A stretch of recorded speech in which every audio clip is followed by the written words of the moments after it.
Hey guys, Daniel Master 87 here, and today I want to talk about uh, the argument that doesn't get talked about too much because it doesn't really go anywhere when it gets brought up, and that is, why do we still have the 1 million BP cap, or why do we have a BP cap at all? I'm sitting at 210,000 right now. If I wanted to do that 5 more times, I'd be wasting BP because the max is 1 million. And I think that's kind of dumb. I think many people were in agreement of wanting the cap to blood points being raised. Some say as little as like 1.5 million or 3 million. Some say 10 million or a billion or something like that. And there's very good reasons for them having that argument. But that's in contrast to the many people who are opposed to there being a small cap on BP, or they want there to be a cap. Like, if you tell them, I want there to be no BP cap, then they'll just act like you're crazy. And I'll try to explain their arguments, most of the points I've heard from them, and then I'll explain mine as to why we should be raising the BP cap or doing away with it completely. So one of the most logical things that they have to say is that BP hackers are a thing, we're pretty sure, and so if you take away the BP cap or you raise it, then they're just gonna get all that BP for free. But it's like, okay, if people are going to hack for BP, then they are going to do that, whether they have to do it one time because there's no cap, or if they have to do it many times because there is a cap. The fact that there's a cap is not going to hinder them at all in what they're trying to do. So that point's completely out the window, and is surprisingly the best that they've got. There's another argument they've got, which is them saying that, well, it would be annoying if a new chapter dropped and you were immediately playing against a maxed out Prestige 3 killer or whatever, with all the new perks at level 3 and full meta and blah blah blah. And it's like, that's also not a good argument, because you're just going to be dealing with that eventually, and you're probably going to lose those first few matches against that new killer anyway, because you're getting used to how to play against them, and it doesn't matter if they've got meta stuff on or not, because you're inexperienced against it and you're probably going to lose anyway. It's not saying that you're bad, you're just inexperienced against it. But they just have the hugest problem with the idea that a killer, because they mostly focus on the killer aspect, that the killer will have all purple perks and have a good build and stuff ready, whereas the survivors are using green and yellow versions of perks and bad builds on their new character, which they haven't leveled up all the way. But it's like, that's how the game's supposed to go.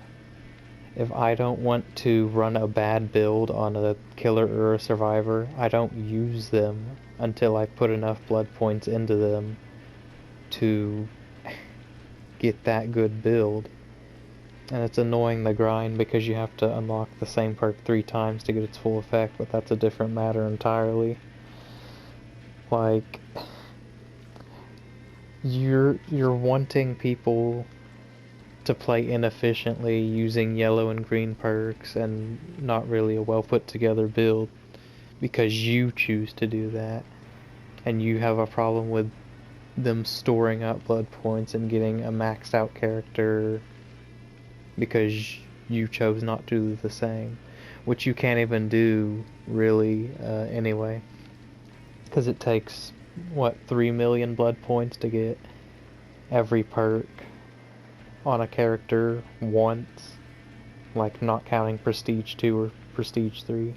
So you're gonna have to hit the BP cap 3 times at least just to be able to get to all the perks on Prestige. No, not even Prestige 1.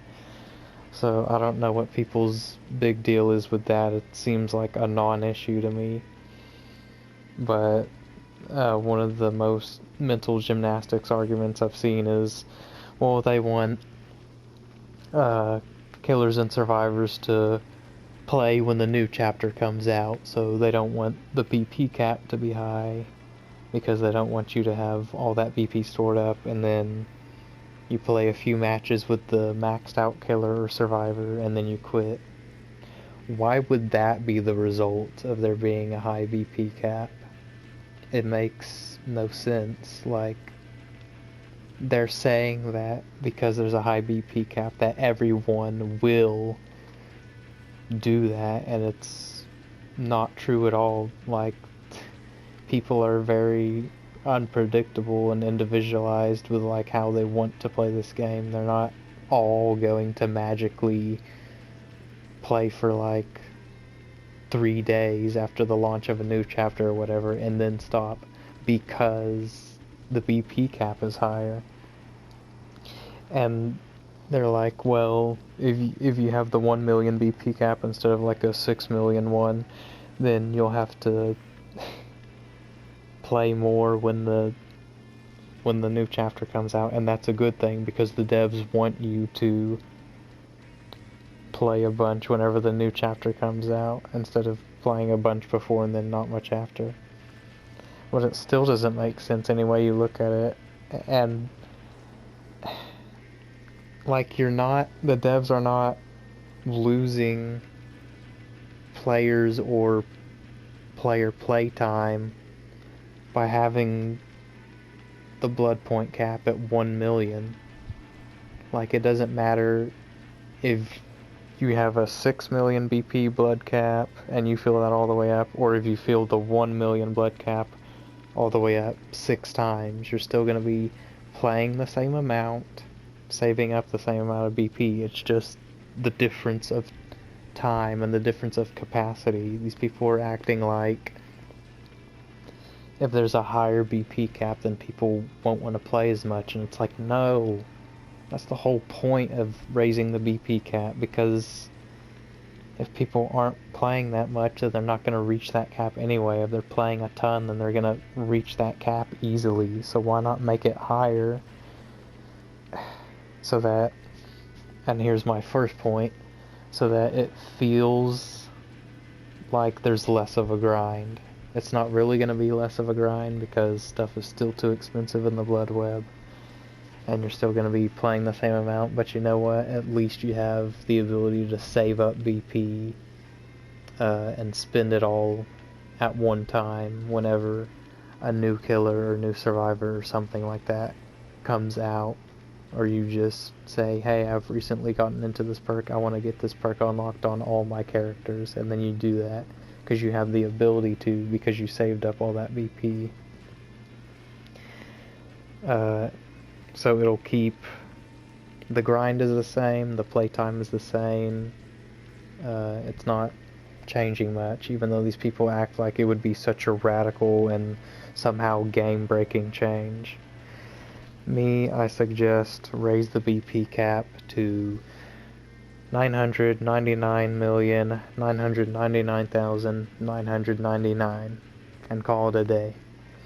Because there's no reason logically to keep the BP cap at just 1 million.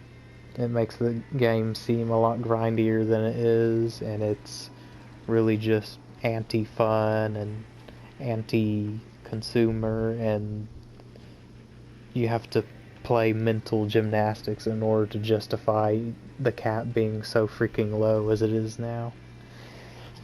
that's all for this video. I just wanted to get that out because it's one of the arguments that I'm kind of passionate about, and I think it's just freaking stupid that it's even an argument that's being made against raising the BP cap or making it a high BP cap. So this is Daniel Master 87 signing out.